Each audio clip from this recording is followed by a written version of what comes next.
19 years old. I went to the job centre. For those of you who don't know, the young people who don't know, Margaret Thatcher was on the throne. Yep, she was Prime Minister. And I was set to become one of Maggie's millions. I'm forced to go down onto a YTS scheme. So that's a youth training scheme. But fortunately, my trip to the job centre was quite fruitful. I came out with 2 jobs, one with the Crown Prosecution Service that had just formed, and the other one with the British Council. Sat down with my dad and we looked through our options, and I decided to go for the job with the Crown Prosecution Service. I worked at most of the courts in the East End, and I also did a stint at Snaresbrook Crown Court. I found that although I enjoyed the job, I was part of the problem and not part of the solution. I found that lots of our young people were going into the court, coming back round again like a revolving door. One young person at my office, he used to have his own cabinet with his file with all his cases in. That one child had a 4-drawer cabinet full of cases where he was in and out of the criminal justice system all the time. When I worked at Snaresbrook Crown Court, what I found was really influential was the role of the probation officer in terms of writing a pre-sentence report, and that report was used in the judiciary system. And I decided it was time then to leave the Crown Prosecution Service and join the probation service. And I literally walked across the road. There was one particular service user who was always in the CPS building making complaints, said, but were you working across the road last week? I enjoyed working for the probation service, and 5 years later I applied for a Home Office sponsorship and I was successful. In fact, I got 3 places at university, Kingston, Brunel and Middlesex, and I decided to go with Kingston. Was it easy to look after 2 children and to return to study? But I managed to get through because I was driven. I was driven because I had to succeed. My family were relying on me to pass this course and to become qualified. And not only that, I felt the need to self-actualize myself and to reach my goals. I just didn't want a 9-to-5. I wanted a career. My parents tried to make me study Pitman's courses. Do you remember the shorthand courses? Yeah, before they were. But I wanted to be the woman that had the secretary. I didn't actually want to be a secretary myself. So I drew on my resources, and I can tell you that I was a D student when I started the course. And when I finished my qualification in 3 years' time, I was an A student. Yeah. So I'm telling you that regardless of your challenges, you can keep with it and stick to it, you can be successful. So I ended up being a probation officer, and I was writing all of these court reports. I then went on to work with perpetrators of domestic abuse in a group setting. And later on in my career, I worked with victims of domestic abuse. I was privileged to hear hundreds and hundreds of stories from men who hit women and what their upbringing was like, and very often they had been victims of domestic abuse themselves. Research suggests that when violence takes place, children are often in the same room or in the next room and they can overhear it. And if men do not have the tools of how to manage themselves in a relationship, they will then go on to be perpetrators of domestic abuse. So I got to a stage where I wanted to write my own stories. So at about 47 years old, I was coming up to my milestone birthday, and I don't know about you, but everyone's got a little bucket list of things that they would like to do.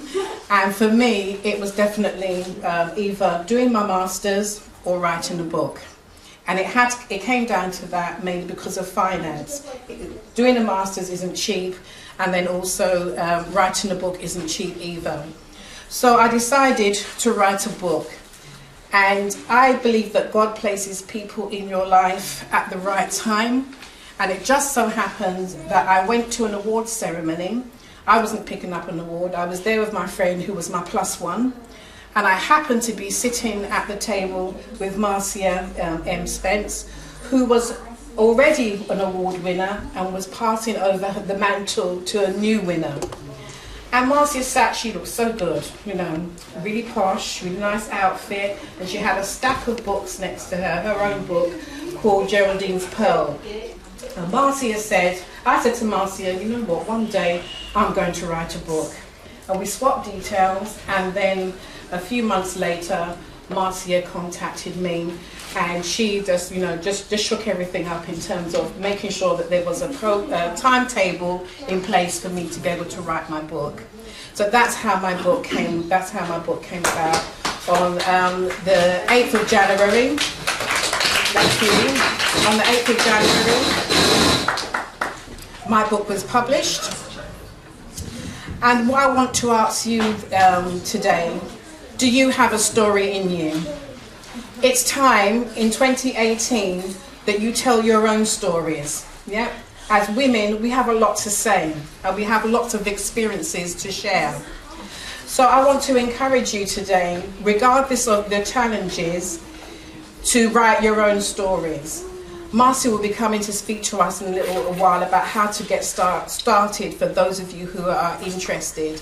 But if you want to talk to me afterwards as well about what it takes to write a book and how to get started, I literally got a piece of paper and a pen. There was no fancy Macs, there was no fancy software, pen and paper, and got the job done.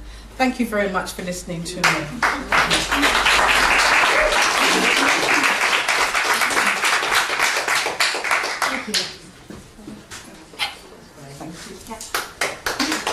Now don't go yet.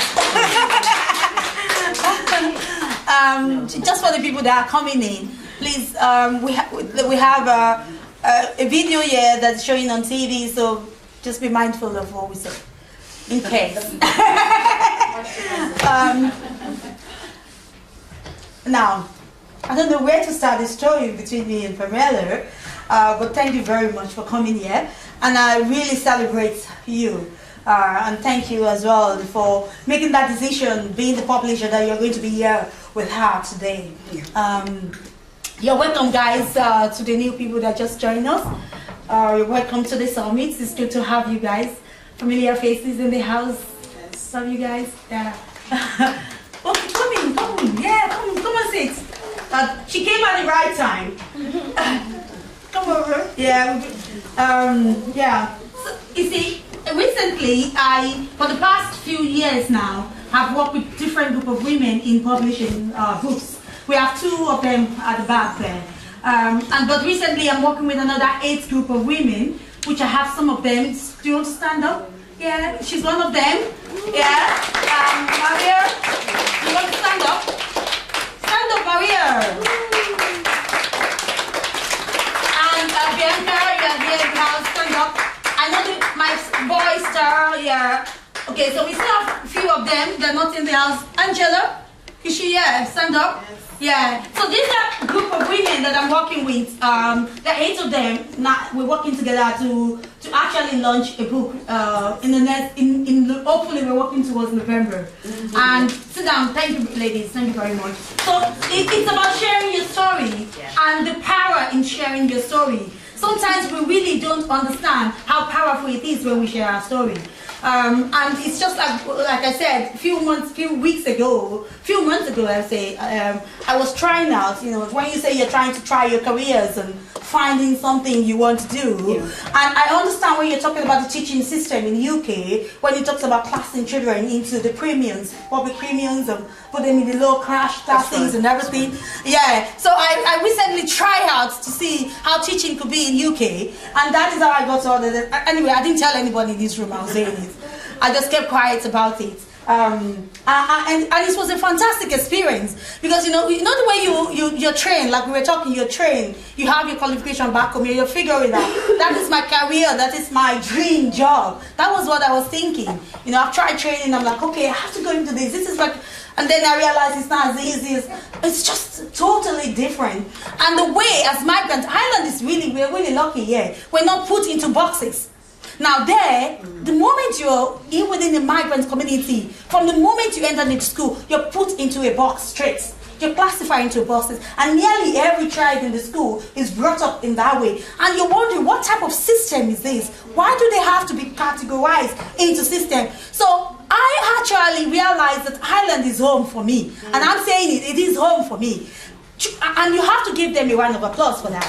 Now, our children are not put into classes. They're not categorized into whether you're a single parent, whether you're adopted. There's a different name they give to the people that are adopted. There's a different name given to children that are being in care. They classify, even if the parents don't know, we know as teachers, it's there. They are all, and that is the way you treat them. That is the way you approach them. Even within the classroom, they ask for you to look in. And I'll tell you, you'll be lucky that your children are growing up here. I have to say, I know it's a good country, yeah, sorry, but I'm happy that mine grew up here. I think the system is not good because it's not good to be labeled. There's too much label with children, but people come out and they still exist. And for us as Africans, you have to, I hear you, but you have to work with what you've got. Yes. And I would encourage parents, whether you're here or whether you're in the UK, to be involved in the education system. It is important. My mother was one of the first school governors, black school governors, who was involved in the system. I've been a parent governor at the schools that my children have attended as well, because you help shape the policy and the conduct of the school. You hold them account. So whether you have children in the school system or not, you can take part in some shape or form in shaping what your school looks like. So whilst this was the 70s we're talking about. So whilst there was streaming and they were classing children in particular ways, we had parents who were the backbone, and they gave us education as well. Yes. They made sure that at an early age that we were, we all went to Barbados and saw it for ourselves. So whatever the media or the school were teaching us about what black people did and their contribution, we saw something different by being able to travel to those countries as well. Yeah. Supplementary schools, so they just didn't turn us over to education. They also supported our learning with Saturday. We went to school every day of the week. Yeah. So we went Monday to Friday, and then we had Saturday school, and then we had Sunday school. So we had our school clothes, and we also had our Sunday school clothes. We had our school shoes and we had our Sunday school shoes. They did their best that they could to expose us to everything. But we could see that the world is bigger than the East End. The world is bigger than Canning Town. So anyway, before I invite you to talk, do we have any questions that we want to ask Pamela from what she has said? Is there any of the life experiences she has shared? Johan, can you speak louder there, or do you want this? Okay. It's not without its own challenges, especially if you're working full-time as well. So I had 3 children. I had a full-time job that was very demanding as a senior probation officer, and I also wanted to write this book. My husband will tell you that there was a point where one of my characters ended up on the bed in her bathroom, and it took 2 weeks for me to move her. I just couldn't work out, how am I going to get this one? Writer's block is real.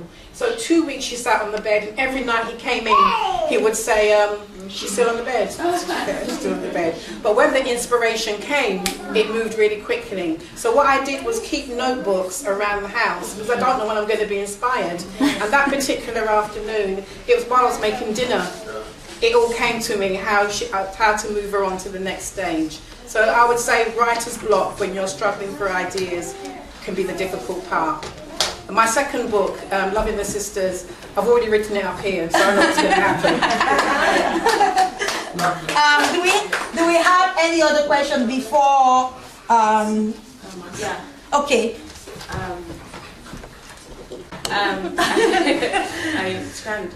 I also want to write a book as well in the future. How long did it take you to write your book? Okay, with all the challenges that I told you about, it took 2 years. 2 years. Yeah. That said, I never had a publisher. I never had anyone to be a supporter. I never had a book coach or a book mentor.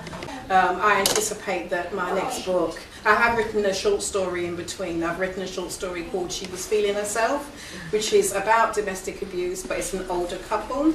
But my second book, Loving the Sisters, I anticipate being completed within 12 months. And that's quite a healthy benchmark. I think writers like Martina Cole, they release a book once a year, so I'm not putting myself under any pressure. I've only just finished Loving the Brothers. Yeah. Thank you.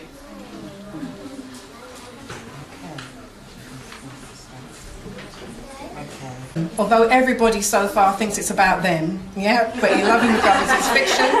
I've got 3 women who are married to a set of brothers, the Morgan brothers, and not all is as it seems when they meet these brothers. They plot to leave the brothers on the same day, so that's the twist, and that's what the book is about. Thank you. Thank you. Okay, I'm not going to stand behind here either, a bit short. Okay, so my name is Marcia Spence, and I'm an author, a speaker, an inspirational woman, an award-winning woman, who, I met Pamela 2 years ago at the Lift Effects Awards in Croydon, and the journey began there. But my own journey actually connects with what the story, with the actual theme of Pam's story, Loving the Brothers. And I was really interested when she was speaking about the impact on children growing up in a domestic abuse household. And so for me, my story that I initially wrote as my memoirs is about a girl who, from before she was born, and also I'm Jamaican as well, by the way, and a girl from before she was born who it tells a story of 2 families, a matriarchal family and a patriarchal family, where my father's family was very much headed by my grandfather, and my mother's family by my maternal grandmother. And so I talk about the contrast between the 2 households, where I was the first grandchild in both households. And I believe that the things that I experienced and that I observed in those households shaped my perspective on what was fair, what was right for children, what I felt was fair for women, things that were unjust. And I have to say, I grew with a kind of a disdain for men, because I observed so much unfairness, inequality, and I also actually witnessed physical violence and abuse on a regular basis happening in my home. So what did that do for me and my siblings? It meant that I grew up and became a very nervous child, not a quiet child at all, very, very confident, always did well at school, always in the top sets. I was good at sport, I was good at singing, I was good at everything, truthfully. But then I recognised that what I did, you see, was achieving became my default. So that was my safe place that protected me from the things and from having to deal with the things, the realities that were happening within my life. This is my first trip to Ireland, and it's been wonderful. First ever. So I haven't been to Northern Ireland, my first trip, and it's great to be here. And what it's doing though while I'm here is reminding me of a period in my childhood where we moved to North Wales. So from Jamaica to the UK, and then we moved to North Wales, where we had to. So when we were in school, we had to learn to speak Welsh. I learned to speak Welsh to the extent that I performed in Eisteddfods and things. So I did a lot of poetry and speaking as a little girl. But what blighted that, and I suppose while I'm sitting here, what I'm feeling are some of the memories of, because being in Ireland here is reminding me of when I was in Wales. And so, in fact, that was quite a very traumatic time in my childhood, which I do write about in my book. That was really the pivotal episode where my parents' marriage had to end. So anyway, I'm going to take things forward. So I wrote a book about my life, about my experiences of all the challenges of life from that starting point. From that starting point where I was looking to find a life of peace, some stability, you know, rather than kind of just moving around and us trying to get away from violence. Anyway, moving on now. So through my career, I then went into working with people. So I'm a qualified social worker as well. I ran Sure Start programs and so on. But now, at the age of, what I love about what's happened for me now is that, you know, I'm able to be semi-retired and just do the things that I love. And again, one of the things, as well as achieving being a default, I loved to write as a child, so I wrote plays, I wrote books, I directed plays and things like that. And I loved to write, but because of the seriousness of my life, and I got married at 18 and I had my children young, I had to focus on a career and providing. So I didn't get to use any of the creativity. But what is fantastic for me is that, you know, now this is what I do. So not even for a living, just for my life, this is what I do. I work with wonderful, mainly women like Pam, who have. Oh, you can't hear me. Yeah, because of the camera, the TV. I forgot about the TV. Okay, yeah. Is it working though? It's not making any difference. That one there.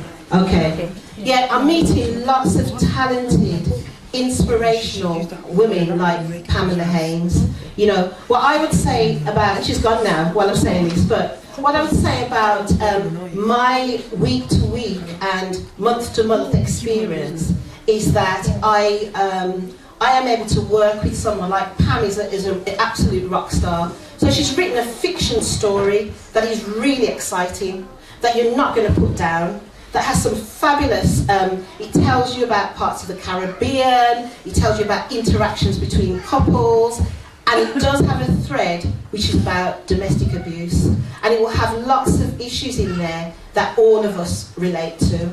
And so now, from writing my own story, I then moved on and started publishing and just working with people to bring their stories out. Where we're at now with Marcia M Publishing House is that we're on track really we started, I published my book 3 years ago, so we started Marcia M Publishing House not long after, in the last 2 years, and we're on track to publish probably 30 books by the end of this year. And we have a vast, we're working across the whole of UK and also in places, so we have an author from Cameroon, India. We've been to Jamaica this year to interview someone that we're going to ghostwrite their book. But the point I just have to say is both Pam and I hit a milestone birthday this year, and there were things on our bucket list. But what I want to say to this audience is this, that I had to change the way that I work, because along with my history of growing up in domestic abuse meant that it affected the way that anxiety and depression affected me throughout my career. And then I subsequently developed an additional illness. So I had no choice but to find a way to make a life without being able to go to my regular job, my career as a social worker. And now this is what I do. And people do ask me, what do you do for a living? And I'll say, well, I don't know if I actually do this for a living, but this is what I do. I just live. But I'm living this experience of spending time and seeing such wonderful talent and ability and being, I mean, Pam started saying I'm a dream maker and so on, but what it is about is when people have that on their list, what I believe, and they'll say I'm a midwife, is that it's about really nurturing that idea, nurturing that author, taking care of that person, and doing the best that we can to bring the story out and to deliver that baby. And so, Pam, this is a launch for Pam. Pam, I have to thank you. Thank you for choosing us. Thank you for staying with us and trusting us with your baby. And we're hoping at some point we'll be delivering another one soon, or maybe twins. So we'll see. But thank you so much for listening. Thank you for my 5 minutes.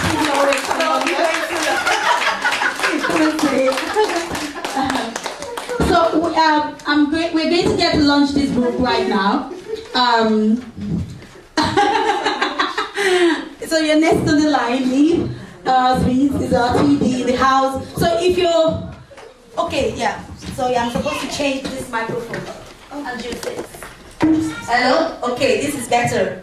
And it's not making that noise, something. Okay. No, you can say that loud. The book is for sale. And it's 18 euro. I was waiting to the launch of the book, then we can talk. Yeah. To say that. Okay, so I'm going to invite you, Neve, to come up. And can we give her a round of applause? She's going to talk a little bit for me about the book, and then she's going to launch the book along with you, and then she's going to talk to us after that. Yeah? Yes. Okay. So if you're local, or even if you're not local, if you're a woman here, you're thinking in going to politics, which I'm thinking of doing. Yay!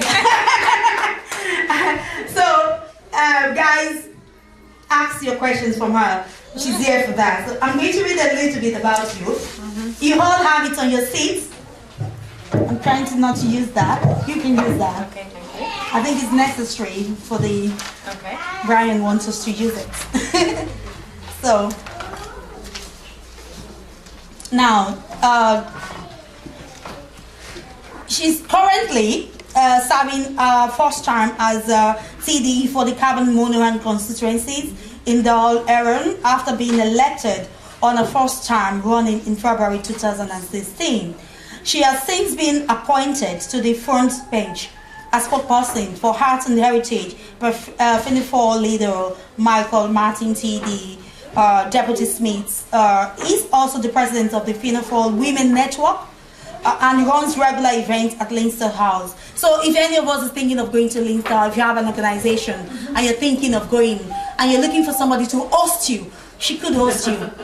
Yeah. So yesterday, guys, Debola and you guys, she can host you guys there. So put that in your diary. No, sorry. Yeah. Yeah, okay, so she's also the president of the FINIFOR Women Network and runs a regular event in the Leinster House as part of our role. Neve is a board member of the Carbon Monoran Education and Training Board, Economic, Social and Development Forum for Carbon County, Ballybero Community Schools. Those of you who are living in our community here in Cavan Town and perhaps far beyond Cavan Town but within the county, I do hope you are feeling embraced, that you're feeling loved and that you're feeling very much included as part of our community here in County Cavan. So my own personal journey, I went to school in a local community school in Bayborough, and from there I went to art college, no less. And for me, art college was in the National College of Art and Design, which is in Dublin. And there I followed a career in education, which was to become a secondary school art teacher and also studying history of art and fine art, painting as my major study. So I spent 4 years in NCAD, and when I was finished that degree, I taught in some primary schools, secondary schools and further education settings in Dublin. And my very first teaching job was in Ballyfermot in County Dublin. And if anybody knows Ballyfermot, they know that it is a wonderful community made of wonderful people who certainly haven't had it easy for some in life. And it was probably the best training ground I ever got in terms of teaching, because it's like anything. You can spend years doing the books and you can spend years learning the theory of the practice of whatever it is you're going to do in life. But for me, the experience of teaching was always where I got my real, I suppose, training and sense of where education and young people are at. So I taught in Dublin for a couple of years, taught in the secondary school in Walkinstown, and when I had done that, I went to the Dun Laoghaire IT to do a Masters in Curatorial Studies. So that was kind of going back to the art side of me, where I was working mainly with artists and curating exhibitions for artists from both Belfast and Dublin and all over the country. So I worked for some time as a practicing artist, making paintings, making textiles, making contemporary practice for a number of years when I moved back to Cavan, and worked closely with Cavan County Council and got more involved, I suppose, in my own community in that line of work. And at that point I had a small art space in Baber, which was an old Methodist church, and my mum is here with me today. She had the foresight long before I could even visualise perhaps having an art centre. And I have to say, at that time, that's only 20 years ago, that was no funding from anywhere other than what you could create yourself. It was quite the unusual more than the norm.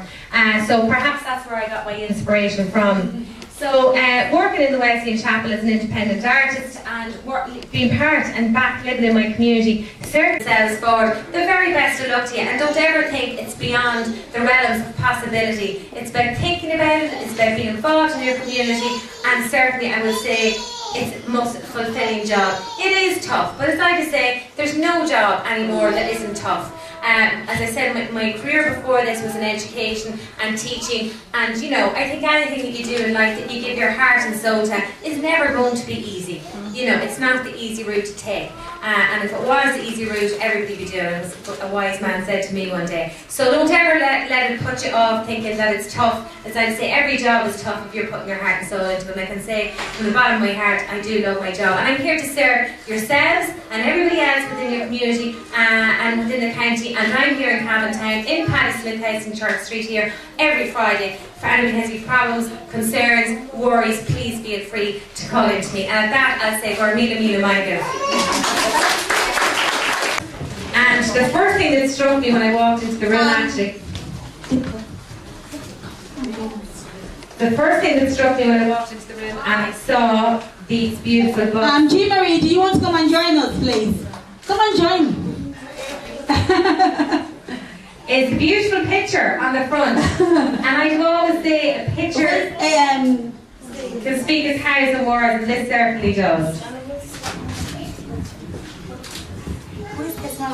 Jean Marie, come and join us. Was playing with the baby.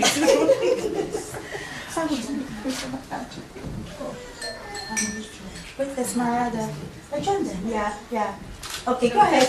Okay, so yes, I have to say I haven't read the book as yet, but I certainly look forward to reading it. And the other thing I'd like to do, of course, we can't go without the author having signed the book and everybody else involved. I think that's very important. Yes. And for anybody who's here today, make sure you all queue up and, of course, to buy as many copies as possible. Would you agree, ladies? Yeah. I think that's very, very important. But, I mean, it is a huge thing to produce a book, to write a book, and to share your thoughts and share your experiences with the whole wide world, which is what you are doing in this book here today. And I just want to say that it gives me great, great pleasure to officially launch The Loving Brothers. In Ireland! Yeah! So the book is launched today in Ireland. It's launched today in Ireland. So you've launched it in UK, so this is another country that you're launching it. And we're going to do as much as possible to work with your publisher to get it sold. So if you're thinking of, is it 18 pounds or 18 euro? 18 euros. It's 18 euro. I think you should. So guys, please make sure you get a copy before you go. And you want to see everybody go home with at least 10 copies each. Yeah. 10 copies each. So you're going to do the first signing for her. Okay? Yes, please. Can anybody give us a pen? And then share. Get us sign. Yeah. So she can.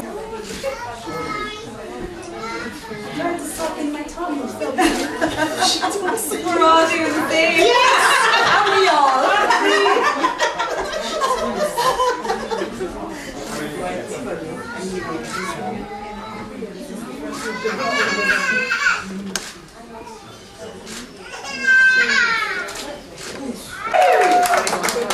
Yeah, so we're going to leave for the next few minutes while we are getting few people to buy the books. We're going to have a short break of entertainment, and I want Marvelous is she ready to sing for us? Okay, now. Yeah. What one do you have? Yeah, everybody should start signing theirs now. Recently, the winner of the Treasure Unravel. Can we give her a round of applause?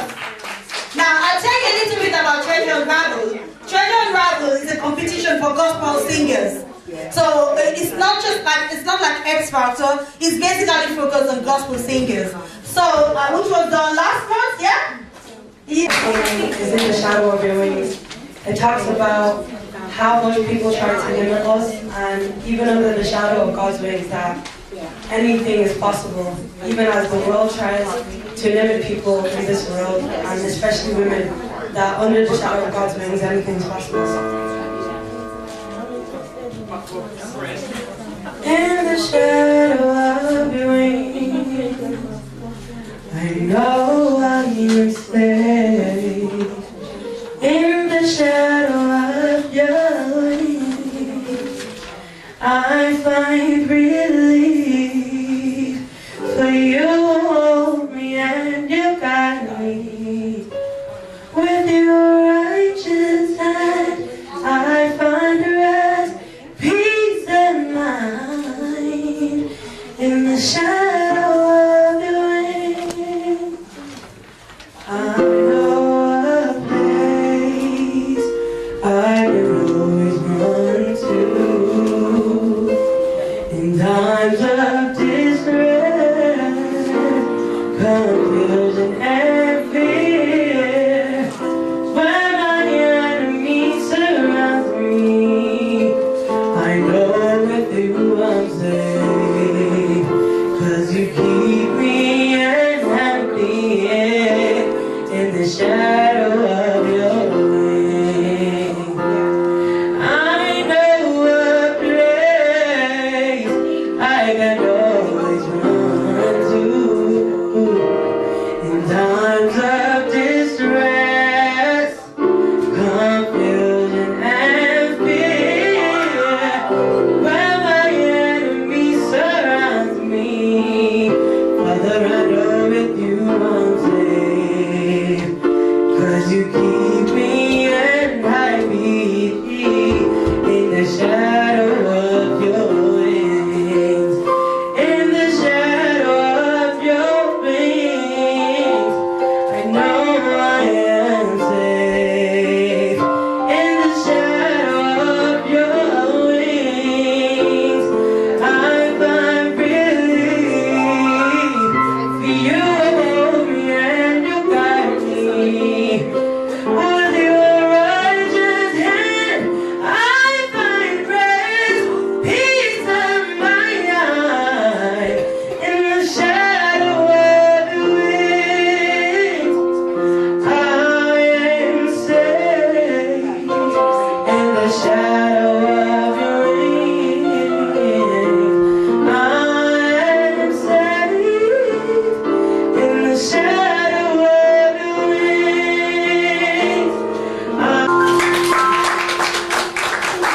The second song that I'll be doing today is a foreign song, and hope you guys are just going to be blessed. When I think of all your goodness and your faithfulness each day, I'm confident it's not because I am worthy to receive this kind of love that you give.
bless us with more songs. But for now, we're going to let us sit down. So can I get everybody to sit down? We're going to do the books later. Can I have everybody back on the seats? Ladies 16, having previously worked as a policy assistant with the Simon community of Ireland, she writes submissions and advocates to relevant governments, departments, and TDs and ministers. So if you're thinking of linking up with TDs and ministers, you see, I choose the speakers for today. Like I said, they are relevant to us in the different fleets that we will be doing. And that is why you have them in the house. So if you're thinking of, we have something we're going to, and she told me in private, but I can say it in, these are my people. There's a minister something coming up in the next few weeks to give us more information. So if anybody is interested in coming along, yeah. So let us start positioning ourselves in places of power. And then we can make changes, yeah? Yeah, that's it. Louise is also responsible for the rural newsletter, updating their website, social media. She's involved in a new EU Housing 2024 projects. And that is part of the reason I'm working along with, see what we can get, hopefully. We get something nice, which is called the replicable modern business model for the rural economies, in which they partner with 15 other organizations across the 11 EU countries. Louise also coordinates the National Meal and World Network and previously the Community Wetland Forum. With this, we can see she has her hands full. So she has a lot she's doing, and then she still makes time to be here. Thank you very much. And if you were there in the beginning, I talked about what this project, what we're planning to do with this project, which is called the REN. So the REN is about the rural, we're going to be working with women within the rural community that are thinking of going into businesses. But we're actually going to focus more on ethnic women, looking for funding, looking for opportunity to develop their businesses within the rural of Ireland. And that is part of the reason she's here, to talk to us today. So thank you very much. I need you guys to please keep quiet and listen. You will do all your talk after 8 o'clock, ladies? Yeah, thank you very much. So come on. I'll stand here. Yeah, okay. Good. Do you want this? Yeah. Yeah. So please, let's have some silent moms and dad in the house. Right. Good afternoon, everyone, and delighted to be here today speaking to you, and I'd like to thank Susanna for inviting me to speak. I suppose we met Susanna we had our annual conference in Cavan a few months ago, and Susanna attended it, and it was great to meet her, and she actually contributed really well to the discussion that was taking place and to the workshops also. So I suppose just to give a brief outline of what I just covered today in my presentation. So I'll just give an overview of what Irish Rural Link does and kind of some of the core work we do and the networks we represent and work with. Susanna asked me as well to just give us a bit about kind of the advantages of living in rural areas, and I suppose over the last few years there has been a lot of maybe bad press, so to speak, or that it's rural Ireland is dead and gone, but it's still very much alive. So I'll give some of the advantages of what's there and also the opportunities that are there for people living in rural areas, but also the challenges for people living in rural Ireland as well, and for people who are trying to set up a business and trying to work in and raise a family and make a livelihood in rural areas. I'll just go through some of the government policies and on rural development, and also maybe some of the funding streams that can be maybe tapped into for me, and then I'll go through some of the current projects we're involved in that will be relevant to a lot of you here today. So just a bit about Irish Rural Link. I suppose we represent the interests of locally based rural groups in disadvantaged and marginalised rural areas, and highlighting problems that they face, but also advocating these problems and sharing the experience, but also coming up with solutions to any of the problems that people may face in rural areas. I suppose if you were to ask in 3 words what Irish Rural Link are about, it's about sustainable rural development and sustainable rural communities. So that's the essence of the work we do, and that's kind of our ethos as well, and any of the projects that we work on and any of the work we're involved in, and the community groups our members are. We have over 600 members, community groups that are dedicated to sustainable rural development and working with marginalised groups as well.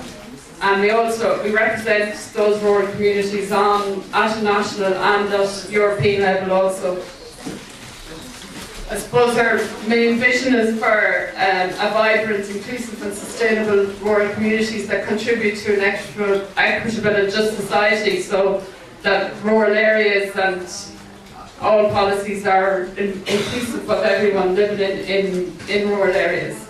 And our mission is to influence and inform local, regional, national and European development policies and programmes in favour of rural communities, especially those who are marginalised as a result of poverty or social exclusion.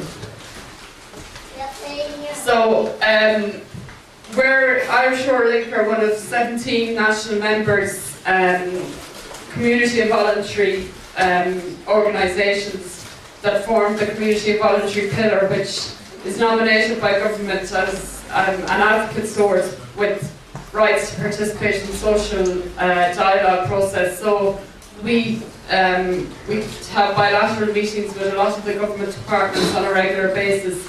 So, and we can bring to the table then any of the issues that like Irish Rural Link would bring any the rural issues that communities are facing and our members are facing on a regular or at the moment, but also kind of bring solutions as well to the table.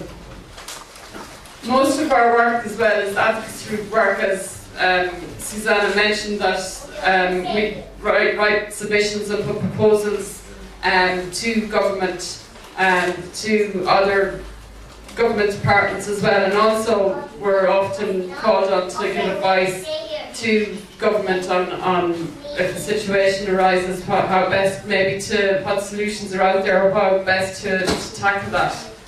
A lot of the main issues that we do talk about are the rural transport services in rural areas. I suppose broadband is a big one. Infrastructure also, and income in rural areas, I suppose, and creation of jobs. So we also sit on various government committees. We sit on the Farm Safety Committee, also the Monitoring Committee for the Action Plan for Rural Development, on water quality, and also on cross-border programmes. So I suppose, as Susanna mentioned as well, we work with some of the networks, and some of the networks have formed under our umbrella. So we try to encourage our members to form networks together so that they can come together, like the Remen network is doing, and forming that space, I suppose, to discuss ideas, discuss any issues that might have, also learn from each other and learn about best practice. You know, like if something is working for one group, maybe it could work in another area as well with that group. So it gives that space for them to make that discussion. So we work with the Meals on Wheels network that was formed. The Meals on Wheels, as you know, it's a worldwide service. It's providing meals mainly to older people that may no longer be able to cook for themselves, but are not, I suppose it's helping them keep them in their home for as long as possible, and it's a valuable service, especially for a lot of people in rural areas. Companies, I'm not sure, some of you might have seen local link buses around the town. I know Cavan Monaghan Local Link is quite active in around here. So it is providing public transport in rural areas. So that's in your pocket to be able to spend, and it's a good advantage. So thank you very much. I'm not keeping you, I'm not handing that job. We are going to ask him more questions, but I want to give our keynote speaker an opportunity as well to talk, and then we can ask, she's with us, so we can ask her questions afterward. Yeah? You want to do your last slide? Yeah. Can I move on to just move the funding part of it? So this is important for organizations that are here, and that's part of the reason she's here today. This is part of the project we are going to be doing with her, and basically we're thinking of working with women within the rural. For our focus, and I know sometimes people say, why do you focus mostly on your own community? Because that is who I am anyway. There's a lot of other people focusing within the Irish community itself. So somebody should focus on our own community, and they're going to be working with us to be able to achieve that. All right? Yeah. So this is one of the European projects we're involved in. It's it's enhancing competitiveness of micro enterprises in rural areas. So I suppose over 92% of enterprises in rural areas are micro, meaning that they're 1 to 10 employees, and that's replicated across Europe as well. So what micro has done, has developed open educational resources, so it's targeted at the micro and craft type enterprises in rural areas. So there's 10 modules there, and you can access them on the website. It's microsmetraining.eu, and they're easily accessible and available for free as well. So it'll help enhance your business, and even making use of the EU market as well. It's single market, so you're not paying any tariffs or anything, so making more use of that. And it's 7 partners, so we're involved with the Spanish, Italian, Macedonian, Greece and Belgium, and also Maynooth University are involved with us in it as well. Another project we're involved in, it's a cross-border project. It's the Next Chapter project, and as Deputy Smith had alluded to earlier, the local elections are coming up. So this project is aimed at increasing and improving the representation of women in their community, in public life and in political life as well, and have that more contribute to the gender-sensitive society between Northern Ireland and Ireland as well. So it's a cross-border, so Cavan is one of the chapters in the project. So I have information left down on the desk below. If people are interested, they can register, and you can email Sarah at irishruralink.ie if you want any more information. And for those of you that came from Belfast, it's relevant to you as well, the peace funding. There's a lot of information there that I need you guys to take. We talk about it later, and you can actually source. I can give you access to it to get more information if you need to know it. This is important for us as women that want to get in their trading, and it's coming into the rural environment and thinking of investing into politics as well. There's a lot of resources if you're just starting your business, you're thinking of microfinances, thinking of how do I do it, how do you do your accounting, your tax returns, all those little things that you have to pay a lot of money to get people to do. This has offered us a lot of free information, trainings that you can go through, and even organizations that are starting up as well. You get most of those information there. Thank you very much. I'm not stopping you. We're going to ask the question later. Thank you very much, Louis. Is that the last slide? I think so. Yeah, but there is a few more just on, we also provide free computer training as well. Okay. So it's a 5-week course, the basic computer training, such as, getting online, setting up email and working through, government services that they're all moving online now, so how to... I thought she was going to be staying over, so because she's a keynote speaker, she was meant to speak last. Sorry for that, but now she decided she didn't book in to stay. So, do you need the PowerPoints? Are you going to? Okay, good. So I'm going to just read a little bit about her. Now, I'm not going to pronounce her surname. I've told her. I was supposed to ask her before this time, so she can teach me how to pronounce it. But she's going to tell us about it. She's going to pronounce it wrong. So she has MBA, she has MCIPD, she's a minister, she has MLTD. She's the CEO of the owner of the Rogate College, which is an e-learning college which offers global recognized accredited programs to equip learners with knowledge and skills to deliver value. Toluwani is a member of the Leadership Academy, founder president of the Inspired Women Network. She's the CEO and the principal consultant at the Vintage Dimension Leadership and People Development. Also, she studies a master's in business administration at the University of Wales. Somebody was talking about Wales here today? Yeah? Yeah, you're talking about Wales, St. David, and study a PhD e-research and technology enhanced learning at the Lancaster University. So let's give her a round of applause. Okay, no, we need it because of the team. Good evening, everyone. It's been a very... Nigerians have a light voice. It's been a very, very informative day. It's been a lovely day. I've learned quite a lot. I've been encouraged. I've been challenged, you know, and it's just been, I'm really glad that I came, even though it's going to be a 3-hour plus journey home. But that's fine.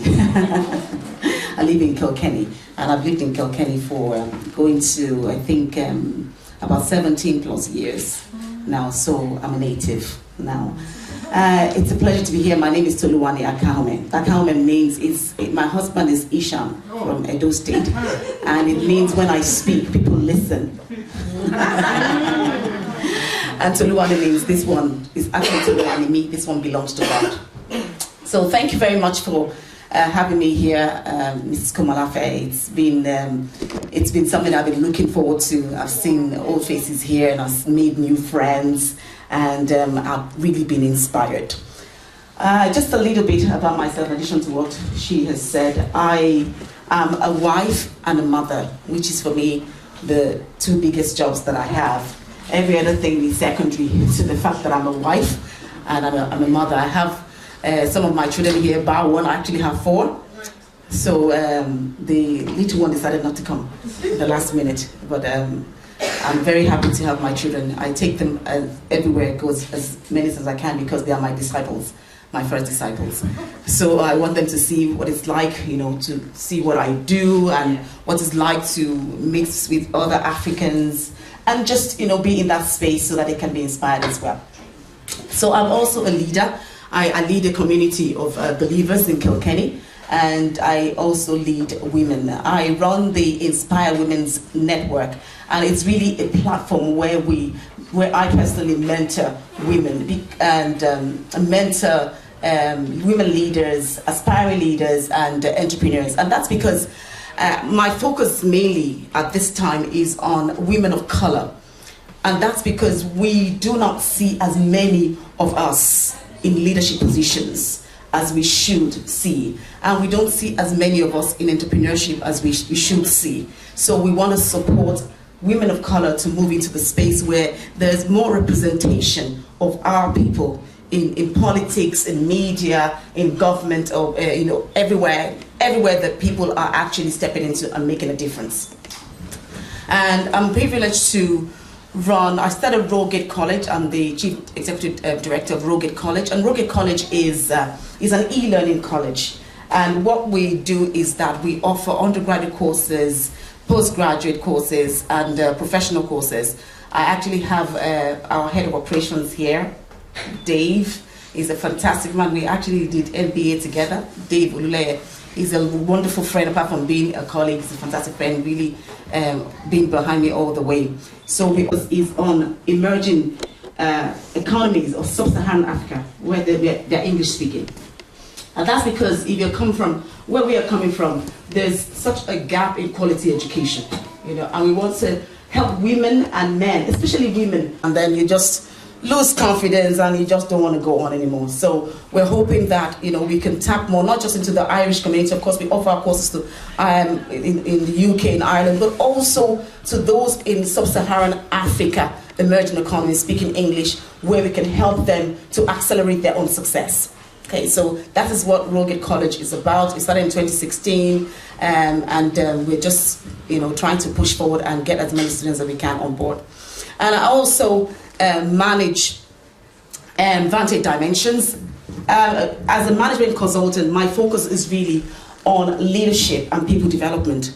And as a result of what we do in Vantage Dimensions, we are able to help people increase their productivity by at least 20%. And that is by focusing on helping them build and develop and implement high performance skills. So we use a lot of tools like facilitation and coaching, mentoring, providing that support where people are able to move from where they are in the organization or in their teams or as individuals from where they are to where they should be. Okay, and I suppose that is my life's purpose, to help people, move from where they are to where they should be. And I'm really excited, to be in this summit because it's about women. Not just about women, but even women and their allies. And I'm thankful for the men that are still here today, because women cannot really come off the point where we should be without people supporting us, our allies. Okay? And if you have noticed that there's an unprecedented global focus on women and on women leadership. And this is the time for us. We are at the forefront of the attention.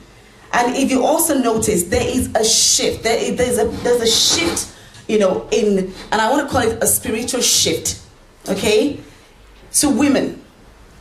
So not just just that global focus on the natural, but also a spiritual shift, because there's something about what women do in the community, and we women of color have to understand who we are and the value that we bring.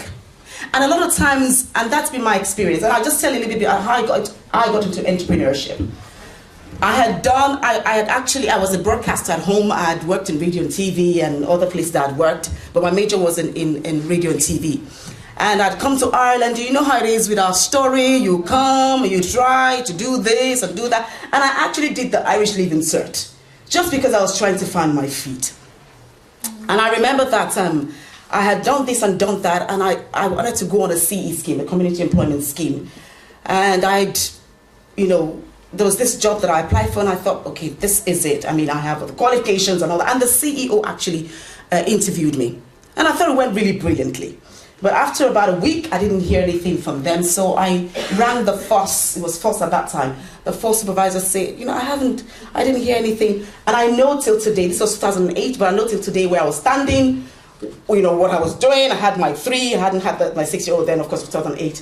And I remember that he said, yes, Toluwani, yes, it was a good interview, but the CEO said she didn't think their clients would like your voice on the phone. And right there, and this is a true story, I mean, I wouldn't forget this, and I'm not saying that because I'm looking for, this is the reality. And right there, this was McDonald Junction, just opened McDonald Junction in Kilkenny at that time. I just started crying right there. I just broke down like, I can't do this anymore, I'm tired. And I rang again, okay, maybe I didn't hear that, and I rang the man back, what did you say she said? And he said the same thing. She didn't think their clients would like your voice on the phone. And I said, Toluwan, I actually find you a bit aggressive myself. He talked it up with that.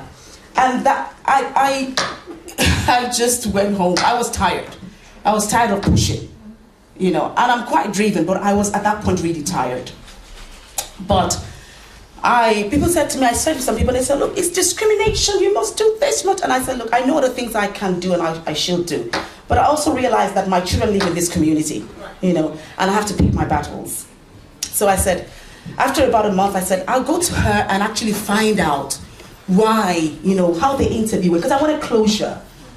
And I went to her. I remember where we were standing today, and she said, yes, it went well. It did. I couldn't fault you. But it was just something you didn't have. There was just something you didn't have. And that was it. That was the only thing she told me. But because I'm a spiritual person, and because I'm a Nigerian, I can't help but say that, I just decided, look, I have what it takes to start something by myself. And that's how my business was born. That's how Exclusive Communications was born. you know.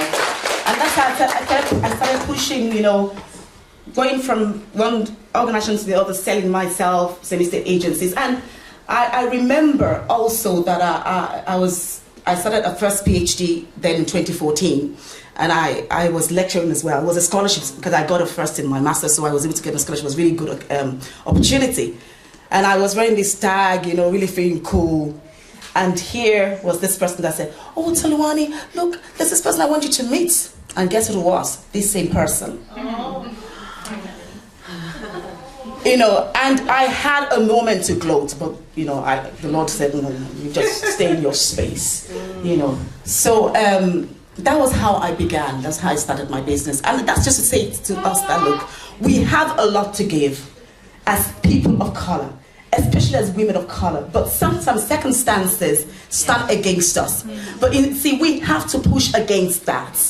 Okay? We have to stand strong and be resilient because we know who we are. And we know what we've got. But these things happen and they're just for a short time, you know. And it actually helps you to see the kind of person that you really are and how far you can go with your dreams. And so this is a time for people in Ireland to feel the impact of what we are and who we are and what we bring. And that is why they actually talk about personal development. Because that for me is a big thing. Because as the world has shifted their focus on women, and we're looking for allies, women and their allies to help us bring us into where we should be. Because no matter how much we try, and even thinking about family, you know, I have a very supportive husband. I'm actually on a second PhD, not because I finished the first, but because what this country needs, what this continent needs, what Africa needs is in us. And that's why I'm saying I'm thankful for the husband I have who supports me every single way. And we need those allies. We need our men. We need our men, the men in our lives to support us 100%. Because it's not about when you're an achiever like we are. It's not about that you don't want to submit. Submission doesn't mean that you want us. Because if you don't, the society suffers. Our children suffer because we are the ones that have the most impact with the children. So when the men do not see it as a threat, but they see us, you know, they see themselves as our support, our backbone, then we're able to achieve what we should. And the world will hear about us. But the preparation has to be now. So discover and rediscover yourself. Commit yourself to ongoing development, growth. Yeah, and now position yourself. This is part of our positioning. So I've met people today that I know are going to bring me forward in my journey. So this is part of the positioning. Position yourself. Discover and rediscover. Grow yourself. Ongoing growth. You must never stop. And that has to come with evaluating yourself constantly. Where am I? Where am I? Where should I be? Where am I going? And then continue to position and reposition yourself every single time. Thank you very much. Oh, thank you so much. Thank you, give me a big hug. Thank you so much. I'll tell you, you know, she talked about a story about her looking for a job. I had a similar experience here in Cavan. I was looking, we have a local radio, and I was part of the board of the starting of the the community radio. We got the funding, we're looking for an administrator, and then we're looking for a coordinator. So the administrator is a part-time job, it's a lower requirement, and I'm supposed to be part of the people that interview. So I decided to form Sickle Cell Foundation. And the reason why I formed it was that, not because of the fact that we are lacking behind. The main reason was that the main reason why I formed it was I was thinking of, okay, what can I give back to my community back home? I don't have money, I don't have employment, and I don't have job, and so on. So we decided to call ourselves all African practitioners in NHS Trust. At the end of the day, we conclude to form the organization. So the main purpose of forming it is to go back to Africa to do sickle cell screening free for the students. And the main reason why we target students was that because in Nigeria particularly, we don't have national newborn screening. So we decided to intervene at the secondary level of the student. So far so good. We started in 2015. We've been to Osun State, we've been to Ogun State, we've been to Lagos State. That's my hometown. Okay, maybe I will leave my website address. Maybe anytime you think you want us to visit your village, we will also do. And anytime we go to Nigeria, we don't speak English, we speak our dialects. Because of, we want the students to understand the reason why we came, to help them. We speak in dialect, we explain the importance of sickle cell to them, and we explain the implication of knowing your genotype. And we also explain the reason why you should make informed choices before you reach reproductive age. And that is the only method we can use to prevent sickle cell in our society. Because in most cases, if you think properly, in most cases, most of the funding goes for cancer and other important genetics in Western world. But in Africa, there was no much fund on sickle cell, and the only way we can reduce it is to know your genotype status in order to prevent it. Thank you very much. I appreciate you coming. Their guests. I don't like to stay in people's house, but I'm happy to stay with them. So thank you very much, because if you know me, I don't really like it, but even my close friends, I don't stay with their houses. But thank you, Rose, for having me all those times that I stay behind. Thank you very much, and I really appreciate it, yeah. Okay, so music. Let's enjoy the dance. The DJ.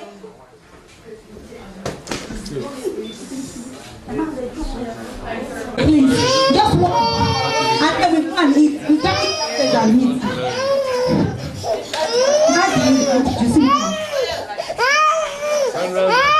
Turn to the camera. Turn around. Can I get everybody to join the beat, please?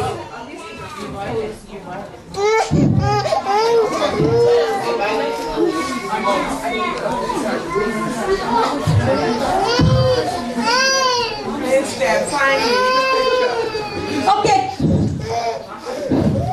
Now, could you get two rows? Might be better for the photo. Okay. 2 rows. Get somebody in behind. Yeah. Get somebody in behind. Yeah. Okay. People can sit on the You front. cannot get all that in one picture. Yeah, we can bend down. Yeah. Could we get 2 rows? People in behind, please. Okay. This is the try that we do the 2 rows. Okay.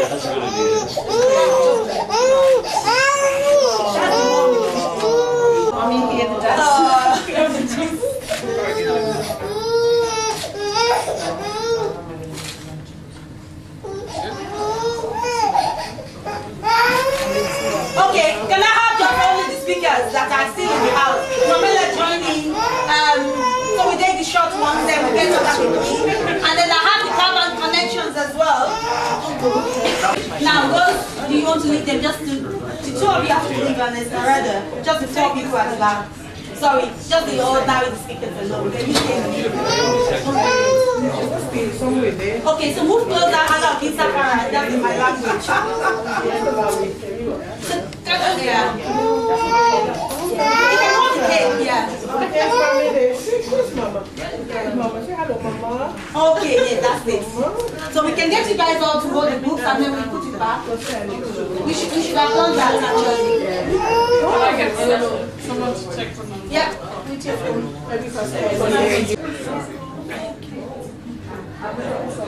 Okay, so can we? Don't run. But we start Joe and Jason. You know, right?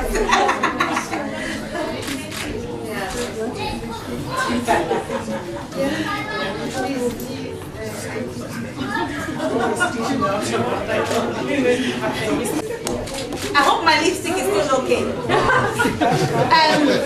Johnson, come and join us. Come and join us. Yeah. No, yeah, we've taken just come and join. Kiran, come and join. Yeah, well, we've done that already. This is you. As well. Angela, come and join us. Because you guys have been very busy. Come and join. A little bit. Give you a little bit. You okay? I'll get you some rice. Right here. Tell me if you like that bit. If you like some, I'll give you some more. Okay.